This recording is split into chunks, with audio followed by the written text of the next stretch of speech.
A hardline position today from President Trump and multiple members of his cabinet about the possible return of a Maryland father who was mistakenly deported and is now in a notorious Salvadoran prison. Their overall message? No. One after another, from Kristi Noem to Stephen Miller, rejecting the idea.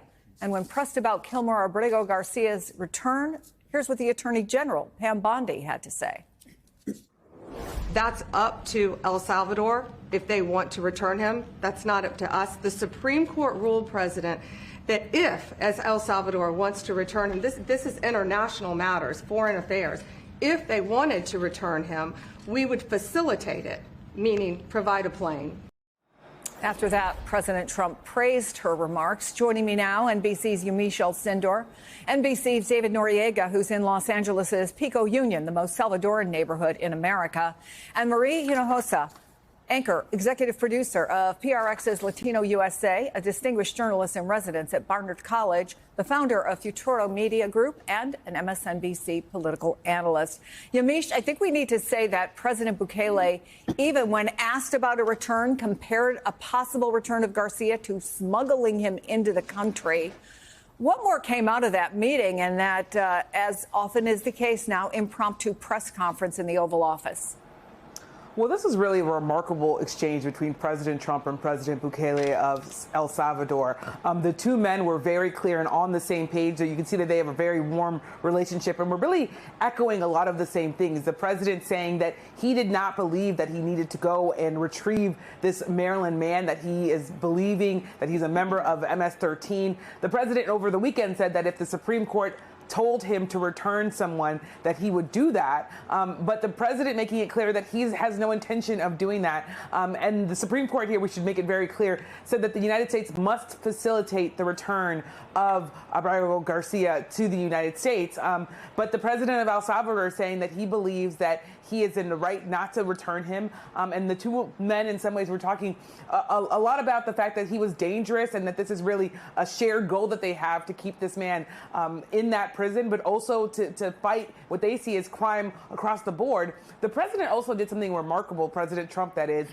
He talked about possibly having people that are in the United States, Americans, sent to El Salvador, saying that he wanted Pam Bondi to look into that issue. So that's also something that I think came out of that exchange. The other thing that the president was talking about was tariffs and economics, but on the issue of immigration, it's very clear that the president does not plan, it seems, to follow this order that came from the Supreme Court, Chris.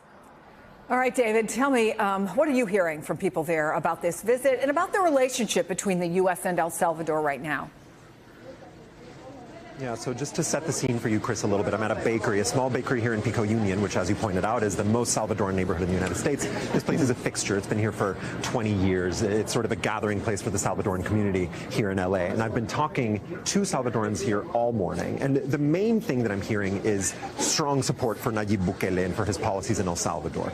To understand why, you have to understand that El Salvador is, for a long time, one of the most violent countries in the world, and it now has a murder rate lower than that of Canada. Now, the way that happened, the way that the country got to that point, was by having Bukele suspend a number of constitutional liberties and imprison many thousands, tens of thousands of people, in many cases without court hearings, without due process. But the result in terms of people's daily lives is pretty remarkable in terms of their ability to live freely without fear of the gangs. And those are the sorts of stories that I'm hearing.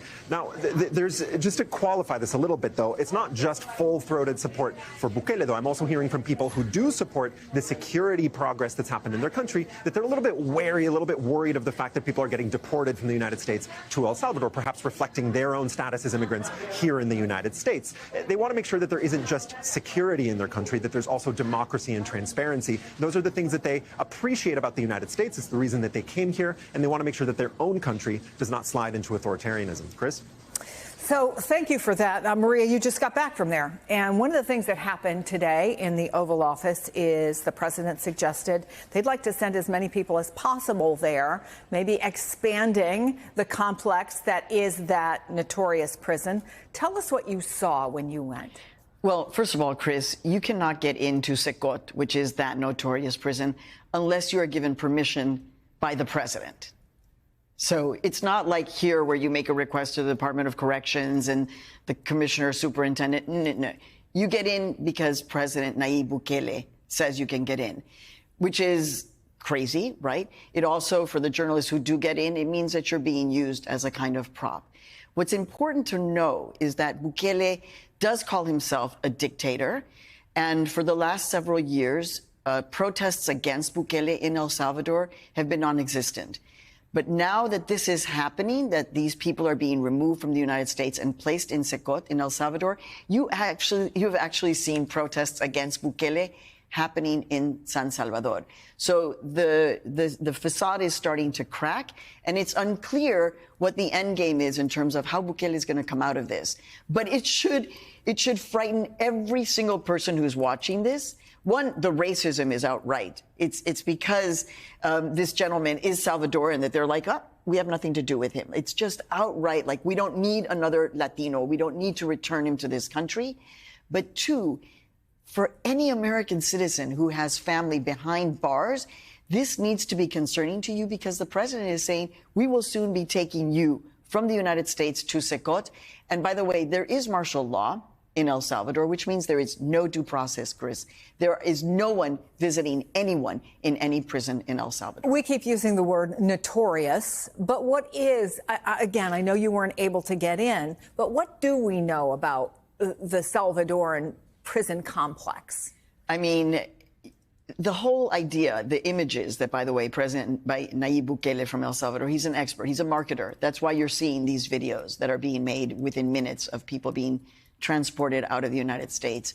The conditions there, it's hard for us to know because we don't have access. But the interviews that I did with women who served time, you're starving, you're hungry, lights are on 24 hours a day, you have no protection from the guards or other prisoners, the dehumanization that we are all a witness to. And right, we are being told that the reason why they should be dehumanized is because they are horrible criminals.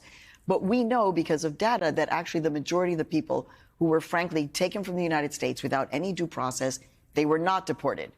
Deported means you have seen a judge. These people were just simply taken, put on a plane, and moved. They have no due process whatsoever, no access to visitors, no access to lawyers. And so everybody has to ask themselves, is this what we want for American citizens? Is this what we want for people who came to this country looking for refuge? And it's a question that everyone needs to contemplate now. So on the other side of the coin, and many people who were there, President Trump, Kristi Noem, others, were talking about the worst of the worst and the people who should go there. There was even conversations about if you hit an elderly woman with a baseball bat, if you push someone onto a subway, that the worst of the worst should be the people who get sent out of this country.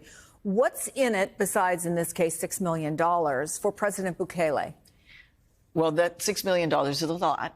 Also, President Bukele becomes a part of the international stage, right? He's sitting in the Oval Office. He's sitting in the Oval Office. He's being treated with a great deal of respect, the way most White House administrations receive foreign presidents.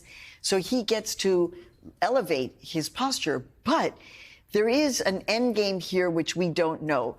The United States is not a signatory to International Court of The Hague, but internationally, El Salvador will lose reputation. And this will become, who would have thought that a gentleman from El Salvador named Kilmar would become the litmus test for a constitutional crisis and for the limits of abuse of human rights simply because you were not born in this country. Maria Hinojosa, I haven't seen you in a while. It's good to see have you back. Thank you so much for your reporting. It's much appreciated.